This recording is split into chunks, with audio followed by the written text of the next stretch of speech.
नमस्कार, मैं मोहम्मद आसिफ और आप देख रहे हैं एसपीएन 9 न्यूज। यूपी में चुनाव होने वाले हैं, यही वजह है कि तमाम पार्टियां जमकर तैयारियों में जुट गई हैं। कांग्रेस की महासचिव प्रियंका गांधी आज यूपी के दौरे पे हैं और उन्होंने एक नया फार्मूला तैयार किया है, जिसे कहा जा रहा है कि ये प्रोफेशनल फार्मूला है, जो ABCD कैंडिडेट के तौर पर उन्होंने किया है और इस तरह से जो है लोगों को उम्मीदवार करेंगे। जिस उम्मीदवार में जिस तरह के क्वालिटी होंगे, गुण होंगे, उसी हिसाब से जो है ABCD फॉर्मेट में बांटा गया है। आज हम लोग ये बातचीत करने वाले हैं कि आखिर प्रियंका गांधी को जो जिम्मेदारियां दी गई हैं, जिस तरह से वो प्रोफेशनल फार्मूला उन्होंने जो बनाया है, इसका कितना बड़ा फर्क पड़ेगा होने वाले 2022 के चुनाव में, और जो तमाम पार्टियां हैं वो किस तरह से तैयारी कर रही हैं, और क्या वाकई में कांग्रेस पार्टी बाकी पार्टियों को टक्कर दे पाएगी, अगर हाँ तो कैसे। इन तमाम सवालों का जवाब लेने के लिए आज हमारे साथ बेहद खास मेहमान अंकित मौजूद है। सर, बहुत बहुत स्वागत है आपका। और शुरू करते हैं इन तमाम सवालों का। सबसे पहले जिक्र करते हैं 2022 में चुनाव होने वाले हैं, किस तरह से आप देख रहे हैं कि क्या तस्वीरें होने वाली, कौन पार्टी किस पे भारी पड़ने वाला है आपकी नज़र से? देखिए आसिफ, सबसे पहली बात तो ये कि जो यूपी में 2022 में चुनाव होने हैं वो यूपी के चुनाव नहीं, वो देश के चुनाव है। पूरी जो नज़र है तमाम पार्टियों की वो आने वाले आगामी लोकसभा चुनाव पर है, और यूपी जो है वो तय करता है, यूपी का मतदाता तय करता है कि देश में कौन सी सरकार बनेगी। यूपी के मतदाताओं में बहुत ताकत है वाकई, क्योंकि वहाँ पे सबसे ज़्यादा सीट्स हैं और इस तरह की चीज़ें। आप अपने आगे की बातें रखें, उससे पहले मैं आपको इंटरप्ट करना चाहूँगा, माफ़ी चाहता हूँ। आपने कहा कि सर ये जो है बहुत बड़ा जो चुनाव है, ये देश की दिशा बदलेगी। तो मैं जान सकता हूँ कि ऐसा क्या है, आखिर क्यों इतना आप इसको तवज्जो दे रहे हैं यूपी के चुनाव को लेकर? क्यों ये देश की दिशा बदलेगी, आपको इतना महत्वपूर्ण क्यों लग रहा है? देखिए, एक पत्रकार होने के नाते मैं आपको बता दूं, आप भी इस चीज़ को जानते हैं, जब हम टीवी पर, चैनलों में, अखबारों में खबरें पढ़ते हैं तो एक पॉलिटिक्स का एक पेज या फिर जो पर्टिकुलर शो वगैरह या फिर पॉलिटिक्स, राजनीति से जुड़ी जब खबरें आती हैं तो आप एक चीज़ ज़रूर नोटिस करिएगा कि 50% जो खबरें हैं वो अन्य राज्यों या फिर अन्य राजनीति से संबंधित होती हैं, और 50% खबरें किसी भी, आप चाहे वो केरल राज्य की बात कर लें, चाहे मध्य प्रदेश की बात कर लें, चाहे आप राजस्थान के अखबार को उठाकर पढ़ेंगे, उसमें यूपी और बिहार का जो है वो हिस्सा होता है। इस चीज़ से एक मैसेज जाता है कि ये सोचने वाली चीज़ है कि उतना प्रभाव जो है यूपी और बिहार की राजनीति पूरे देश में रखती है। अच्छा, खबरों में हाँ, एक ये हिस्सा छोटा सा एंगल से, एक मैं पत्रकार के नाते आपको बता रहा हूँ। दूसरे एंगल से ये है कि जनसंख्या यूपी की बहुत बड़ी है, 20 करोड़ से भी अधिक है, और तीसरा है कि वहाँ पर लोकसभा सीट्स जो है वो भी पूरे देश से सबसे ज्यादा है, तो उसका एक प्रभाव रहता है। ठीक है, अब आप इसको 2022 में किस तरह से देख रहे हैं? क्या तस्वीरें बदल सकती हैं? एक तरफ सीएम योगी सरकार दावे कर रहे हैं कि उन्होंने जिस तरह से कामकाज किया है उस बेस पे उनका कहना है कि वो फिर से एक बार बम्पर जीत हासिल कर रहे हैं, ऐतिहासिक जीत हासिल कर रहे हैं। लेकिन दूसरी तरफ जिस तरह से विपक्ष आरोप लगा रहे हैं, तो आरोप प्रत्यारोप की राजनीति तो होती है, लेकिन तस्वीरें किस तरह से आप देख रहे हैं 2022 को? देखिए, तस्वीरें बिल्कुल साफ है। जिस तरह से पिछले कुछ महीनों पहले योगी पर हमला किया गया था कि वो जो है वो ठीक से कोरोना को नहीं संभाल पा रहे हैं, प्रशासन उनसे नहीं संभाल पा रहा है, और सत्ता जो है वो अनबैलेंस्ड हो चुकी है। कई बार ऐसी बात हुई कि योगी से इतर जो अलग नेता है उनसे केंद्रीय जो राजनीति है, केंद्रीय भाजपा ने बातचीत की और तमाम तरह के जो है वो कयास लगाए जा रहे थे।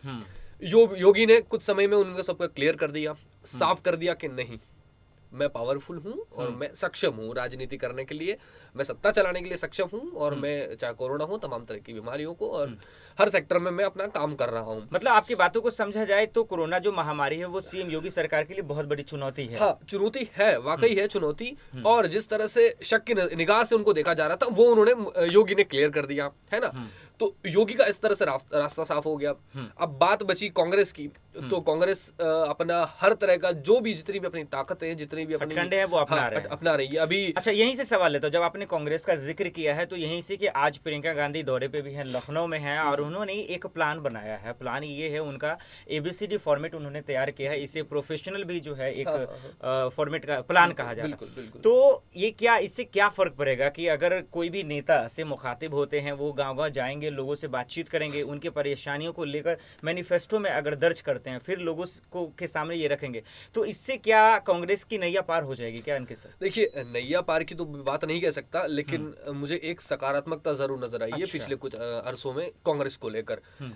पिछले 7 सालों से सत्ता से बाहर है, और पिछले 2-2.5 सालों में कांग्रेस बहुत कुछ सीख रही है। ये पॉजिटिव मैसेज है विपक्ष के लिए, बहुत पॉजिटिव मैसेज सीख रही है, और माना जाता है जनरली कि जिस तरह से एक लंबे अरसे से यूपी से बाहर है कांग्रेस, सपा, बसपा और तमाम जो पार्टियां हैं, क्षेत्रीय पार्टियां हैं, भाजपा इस बार सत्ता में है, एक लंबे अरसे से बाहर है।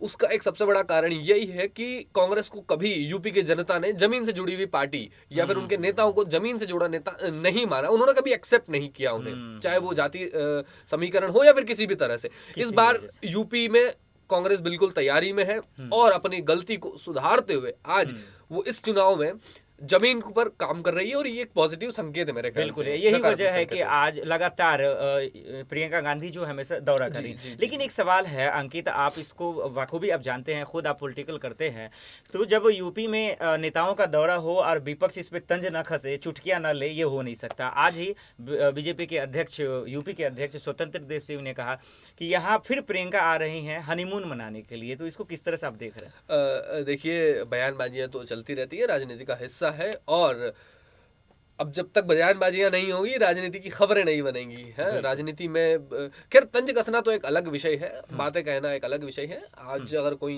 कुछ भी कदम उठाती है, भाजपा तो कांग्रेस उस पर हमला करती है अपने तरीके से, भाजपा अपने तरीके से कांग्रेस पर हमला करती है, तो कह रही ये एक सामान्य प्रक्रिया मेरे ख्याल से। हाँ, शब्दों की मर्यादा हो तो ज्यादा उचित रहे। बिल्कुल। चलिए, अब एक सवाल है, बहुत बड़ा सवाल है, मुद्दों को लेकर बात करते हैं कि अंकित, आपको क्या लगता है कि यूपी में क्या मुद्दों को लेकर बातचीत होगा पार्टियों के बीच में? क्या लोगों के लिए मुद्दों पर कोई चुनावी संघर्ष करेगा, उस पर बातचीत करेगा, या फिर हमेशा से जो परंपरा चलती रही है कि चुनाव जब भी आते हैं तो किसी न किसी एंगल से हर मुद्दे को हिंदू मुस्लिम दिया जाता है?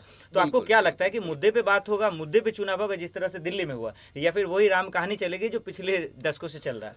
देखिए, एक चीज ये बड़ी बुरी बात है और हमारे लिए अफसोस की बात है कि यूपी जो है वहां पर कभी मुद्दों की राजनीति नहीं होती है। वहां पर धर्म, समाज, जाति और इस तरह के तमाम तरीके के समीकरण बनते हैं और इनमें राजनीतिक पार्टियां सफलता पाती हैं इन सब मामलों में, इन सब मुद्दों को उठाकर। विकास का मुद्दा कभी यूपी में, आप यकीन मानिए, आप इतिहास में जाइएगा, पिछले 70 सालों 75 सालों का इतिहास देखिएगा यूपी का, कभी यूपी में ऐसी कोई सरकार नहीं बनी जिसने विकास की बात की हो। विकास की बात तमाम पार्टियां करती हैं, सपा, बसपा, कांग्रेस, भाजपा, सभी विकास की बात करती हैं, लेकिन विकास उनका मेन मैनिफेस्टो कभी नहीं हुआ। बिल्कुल। यूपी में तो बिल्कुल नहीं। मैं दिल्ली की बात करूं एक अलग विषय है, पंजाब की बात करूं एक अलग विषय है, और तमाम राज्य जो है वो वहां पर एक अलग समीकरण बैठता है, विकास कहीं ना कहीं मायने रखता है। तो यूपी के साथ ऐसा कभी नहीं हुआ। तो अंकित, सवाल ये है कि जिस तरह से आपने कहा कि सीएम योगी सरकार के लिए बहुत सारी चुनौतियां हैं, जिसमें आपने कोरोना महामारी गिनाया, तो क्या लगता है देश में पिछले 1 से 2 महीने में बहुत पेट्रोल डीजल के दाम बढ़े हैं और उसको लेकर तमाम चीजों के दाम बढ़ गए, तो क्या महंगाई एक यूपी में फैक्टर डाल सकता है? क्या सीएम योगी सरकार के लिए महंगाई भी एक चुनौती है क्या? महंगाई असर करेगी, जितना कांग्रेस चाह रही है उतना नहीं करेगी। अच्छा, वो जितना सोच रही है। देखिए, महंगाई एक बहुत बड़ा विषय है, जनता से जुड़ा विषय है, आम जनता से जुड़ा विषय है, लेकिन ये भी एक समस्या है हमारे समाज की। और मैं यकीनन कह सकता हूं, अगर जिस दिन यूपी का चुनाव का रिजल्ट आएगा उस दिन हम यहीं बैठे रहेंगे, अगर बात करेंगे तो आपको उस रिजल्ट में वो चीज दिखेगी कि महंगाई उतना बड़ा असर नहीं कर पाई जितना है बहुत, और जितना होनी चाहिए, बिल्कुल जितना असर करनी चाहिए। मैं आपके बात से 100% सहमत हूँ, लेकिन मैं आपसे ये सवाल लेना चाहता हूँ, और वो सवाल बहुत बड़ा है, क्योंकि आज आप वैक्सीन लगा के खुद ये बैठे हुए हैं, हमारे जो भी दर्शक देख रहे हैं, तो इससे मैसेज यही है कि आप लोग भी वैक्सीन लगाएं, बहुत ज़रूरी है। लेकिन सवाल ये है, और यही वजह कि तेज आज नहीं बोल पा रहे, तभी तो इतनी ठीक नहीं है इनकी, क्योंकि आज ही लगा है तो इनको रेस्ट की ज़रूरत है, लेकिन मजबूरियां हैं, काम है तो करना ही पड़ेगा। लेकिन सवाल ये है अंकित, मैं आपका जिक्र इसलिए किया, आप वैक्सीन लगा रहे हैं तो देश में जो मुफ्त वैक्सीन बट रहा है, मनोज तिवारी ने एक आज बयान दिया, उन्होंने कहा कि महंगाई को लेकर जब पत्रकारों ने सवाल पूछा तो उन्होंने कहा कि आज देश में महंगाई इसलिए बढ़ रहा है या पेट्रोल डीजल के दाम इसलिए बढ़ रहे हैं क्योंकि वैक्सीन मुफ्त बांटा जा रहा है। इसको आप किस तरह देख रहे हैं? ये बहुत मतलब वाकई शर्मनाक स्थिति है, इस तरह के अगर बयान आ रहे हैं तो।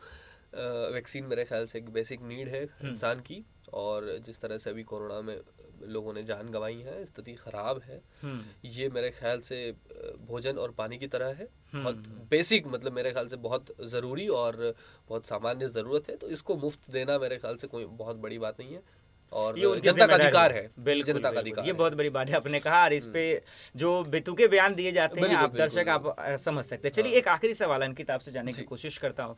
एक तरफ प्रियंका गांधी ताबड़तोड़ तैयारियां कर रही हैं, अखिलेश यादव भी तैयारियां कर रहे हैं, बसपा भी तैयारी कर रहे हैं, और दूसरी तरफ जो सबसे बड़ा मतलब पूरे देश में चर्चा में रहते हैं हमेशा अपने बयानों को लेकर, एमआईएम अध्यक्ष असदुद्दीन ओवैसी, उनके भी एंट्री हो चुके हैं, अयोध्या में आ चुके हैं। तमाम लोगों का फोकस अयोध्या में ही है। तो आखिरी सवाल आपसे जानने की कोशिश कर रहा हूँ कि हमेशा से राम मंदिर को लेकर चर्चा होती रही है, उस पर राजनीति हुई है, और नेता आपने हमेशा उसी के माध्यम से राजनीति रोटियां सेके भी हैं। लेकिन अब राम मंदिर का मसला खत्म हो गया, वो मुद्दे हैं नहीं। तो आपको क्या लगता है कि राम मंदिर का फैसला आने के बाद यूपी चुनाव में राम मंदिर कितना बड़ा जो है मुद्दा रहेगा? देखिए, हिंदू समाज के लिए रहेगा एक मुद्दा, और मेरे ख्याल से ब्राह्मण वोट कोर वोट है भाजपा के, ये चीज़ मानी जाती है।